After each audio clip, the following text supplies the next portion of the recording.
여러분 안녕하십니까. 1월 13일 화요일 넘치는 우리 교회 매일 묵상 시작하도록 하겠습니다. 오늘 본 말씀은 창세기 9장 18절부터 29절까지 말씀입니다. 방주에서 있었던 사람들은 총 8명이었습니다. 방주가 끝나고 모두 내려왔고, 그리고 이제 그 자손들로부터, 그 사람들로부터 다시 이 세상에 사람들이 이렇게 생기기 시작합니다. 셈과 함과 야벳이라고 하는 이 세 명의 아들로부터 온 인류가 퍼졌다라고 보시면 되겠습니다. 이 셈과 함과 야벳을 통하여 다시 세상을 이렇게 사람들로 번성하게 하면서 하나님께서 이들로 하여금 다시 그 땅에서 살아갈 수 있도록, 또 다시 그 땅에서 하나님을 섬길 수 있도록 해주셨다라는 것이죠. 2절에 보면, 19절에 보면 노아의 이 세 아들로부터 사람들이 온 땅에 퍼지니라 라고 이렇게 얘기합니다. 전 인류가 한 가족이라는 게 사실은 뭐 말로만 그냥 우리는 한 가족이야 이게 아니라 노아의 아들로부터 온 세상의 사람들이 퍼지게 됐기 때문에 정확히 말하면 한 가족이 맞습니다. 우리는 인종이나 민족들로 인해서 분쟁이 일어나는 경우들이 많이 있죠. 그 인종의 차별 그리고 민족의 차별 이런 것들이 따지고 보면 한 가족이 때문에 일어나서는 안 될 일이지만 오늘 이 사건을 보면 이런 일이 왜 일어났는가라고 하는 것들을 그래도 미루어 짐작해 볼 수 있습니다. 노아가 방주에서 내려서 땅에 거주하면서 포도 농사를 지었단 말이죠. 이스라엘 사람들에게 이 밀과 포도와 그리고 기름은 3대 가장 중요한 식품입니다.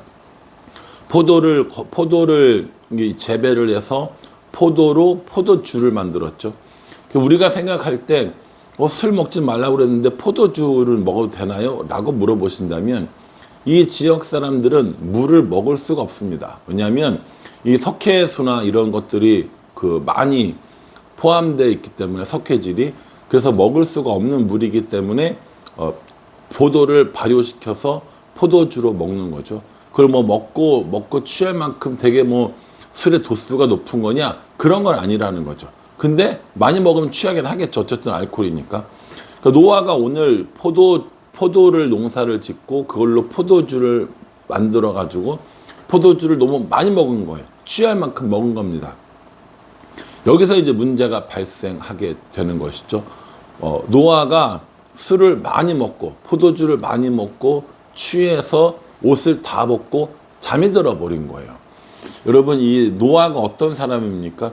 노아는 하나님 앞에 온전하고 의인이라고 칭찬들은 사람이에요.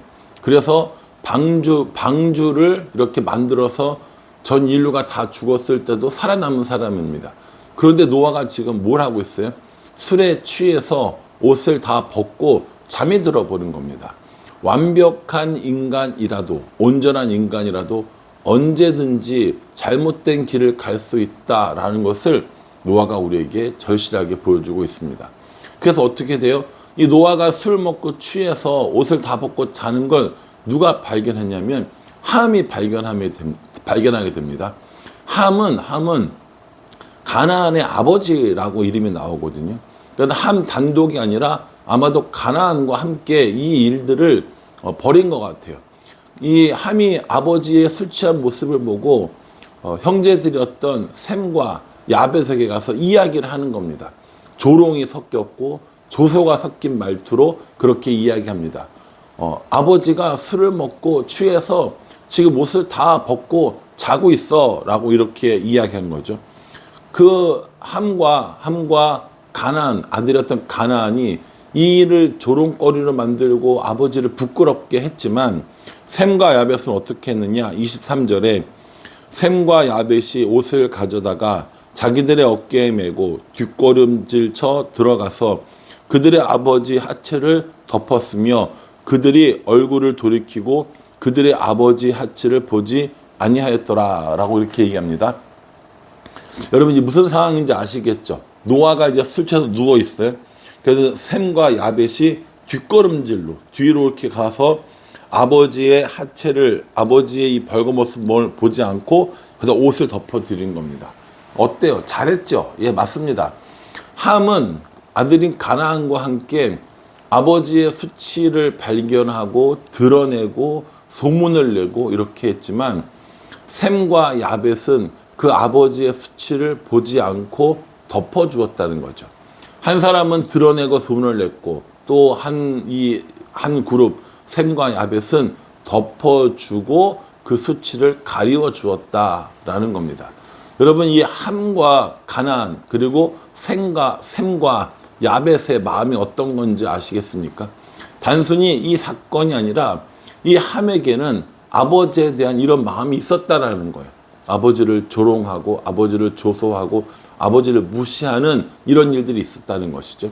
이런 마음이 왜 나쁜가? 뭐 술 먹고 취한 이 노아의 잘못 아닌가? 예, 노아가 잘했다는 건 아니지만 이 당시에 노아는 어떤 뭐랄까요? 공경과 존경의 상징이나 마찬가지죠. 그런데 함에게는 이런 공경하는 마음, 존경하는 마음이 없었다라는 겁니다. 그 아들 가나안과 함께 이 아버지를 조롱하고 나쁜 소문을 내고 나쁜 이야기를 하는 이런 일들이 있었다라는 겁니다. 여러분들이 아버지였고 여러분들이 노아였다면 이 모든 일들을 알고 난 다음에 어떤 조치를 취했겠습니까? 노아는 이 셈과 함과 야벳에게 각각 축복과 저주를 하는 것을 볼 수 있습니다. 25절에요. 이에 이르되 가나안은 저주를 받아 그의 형제의 종들의 종이 되기를 원하노라 하고, 이렇게 얘기합니다. 함과 가나안 이 사람들에게는 형제들의 종이 되는 이런 저주를 내립니다. 그리고 셈과 야벳에게는 창대하게 하고, 그리고 그 함의 자손들을 종으로 삼게 될 것이다 라고 이렇게 축복을 내려주는 거예요. 이 일이 있고 나서 함은 함 나름대로 그 사람들이 더 번성했을 거고, 셈과 야벳 또한 번성했을 거 아닙니까? 근데 이게 시간이 한참 지나서 서구의 열강들이, 예를 들어서 뭐 영국이나 뭐 프랑스나 뭐 스페인이나 혹은 미국이나 이런 나라들에서 아프리카에 있는 흑인 노예들을 데리고 오면서 이 말씀을 근거로 해서 노예 무역을 정당화했습니다. 자신들은 셈의 후손이고 자신들은 야벳의 후손이고, 함의 후손들이 아프리카에 있는 흑인들이기 때문에 자신들이 종을 삼는 것이 정당하고 타당하다라고 하는 이 식민지 신학의 논리를 만들어낸 거죠. 그래서 사람들은 뭐 일례로 미국 사람들은 청교도 신앙을 가지고 있는 사람들이잖아요. 하나님을 믿는 사람들이 자유를 찾아, 신앙의 자유를 찾아서 온 사람들이잖아요. 근데 그 사람들이 결국 뭐 합니까? 아프리카에서 많은 노예들을 데려다가 남부에 있는 이 목화를 재배하게 하고, 그 재배한 것들 가지고 가공해서 부를 넓히고 이런 일들을 했다라는 것이죠. 이런 일들을 가능하게 했던 신학적 논리가 뭐였냐면 바로 아프리카 흑인들이 함의 자손이다라고 하는 이 이야기, 오늘 본문의 이야기 때문에 그렇게 했다라는 거예요. 그런데 여러분 살펴보면 함의 자손들이 아프리카 흑인들이라고 하는 이런 논리는 어디에도 없습니다. 이런 근거는 어디에도 없다는 거죠. 그러니까 식민지의 노예 그 상인들이 자신들의 행위를 적법한 것으로 만들기 위해서 만들어낸 실제가 아닌 허구 이야기이라는 것이죠. 아마 우리나라에서도 이런 이야기를 듣고 자라신 분들이 굉장히 많을 겁니다. 아프리카의 흑인들은 함의 자손이기 때문에 셈과 야벳의 후손인 백인들에게 혹은 그 황인종들에게 노예로 팔려가는 것이 당연하고 종으로 부리는 것이 당연하다라는 이런 이야기들을 아마 들어본 적이 굉장히 많으실 겁니다. 그러나 그건 신학적으로 잘못된 이야기인 거고, 성경의 어느 근거도 함의 자손이 그 아프리카의 흑인이다라고 하는 것들을 뒷받침해 주는 것은 없습니다. 그러니 여러분 그런 생각을 좀 버리셨으면 좋겠고요. 식민지 정책을 펴면서 노예 무역을 하고 노예상들이 노예들을 잡아가고 그들이 굉장히 고통스럽게 일들을 시킨 그 노예들도 하나님을 섬기는 사람들이었고 하나님을 믿는 사람들이었습니다. 그래서 그 사람들이 이 미국의 노예로 팔려가서 불렀던 노래들을 우리가 흔히 흑인 연가라고 부르고요. 그 흑인 연가 중에 몇몇 노래들은 찬송가로 오늘날 우리들에게까지 전해지고 있습니다. 그 대표적인 흑인 연가가 뭐냐면 거기 너 있었는가 그때에 그 찬송이거든요. 거기 너 있었는가 그때에 주가 십자가에 달릴 때 오오오 때론 그 일로 나는 떨려 그 찬송가가 흑인 연가에서 나온 찬송가였습니다. 그러니 그들도 하나님을 믿는 사람들이었고 그들도 구원받을 하나님의 백성이었다라는 겁니다. 그 노아가 셈과 야벳을 축복하고 함을 저주해서 그 사람들이 저주를 받고 이 셈과 야벳의 종으로 되어질 것이라는 예언을 받았지만 그것이 오늘날 흑인들을 노예 삼는 일에 정당성을 주지는 못한다는 겁니다. 그게 어떤 의미인지 우리 정확히 다 모르기 때문인 거죠. 여러분 이 일은 우리에게도 참 많은 교훈을 줍니다. 우리는 누군가를 노예로 삼거나 우리는 누군가를 종으로 삼는 일들은 없습니다. 실제로 그렇지 않지만 다른 사람들을 업신여기는 일, 다른 사람들을 무시하는 일, 다른 사람들을 조롱하는 이 일들에 대해서는 분명히 잘못됐다는 것을 일단은 깨달아야 합니다. 함은 아버지 노아에게 분명히 잘못했죠. 아버지의 부끄러운 일들을 감추어주고 덮어주었어야 했는데 그것을 드러내고 소문을 내고 조롱하는 일들이 있었다라는 겁니다. 이게 함의 잘못인 거예요. 그러면 우리는 셈이고 야벳이어서 함의 잘못에 대해서 손가락질합니까? 아니요. 우리도 함이라는 사실을 기억해야 한다라는 거예요. 우리도 누군가의 잘못을 보고 덮어주려고 하고 감싸주려고 하는 것이 아니라 오히려 그 사람들을 조롱하고 드러내려고 하고 부끄럽게 하려고 한다면 우리도 함과 같은 똑같은 사람들일 수밖에 없다라는 것이죠. 여러분 다른 사람들의 이런 허물을 다른 사람들의 잘못을 봤을 때 여러분들은 어떤 편입니까?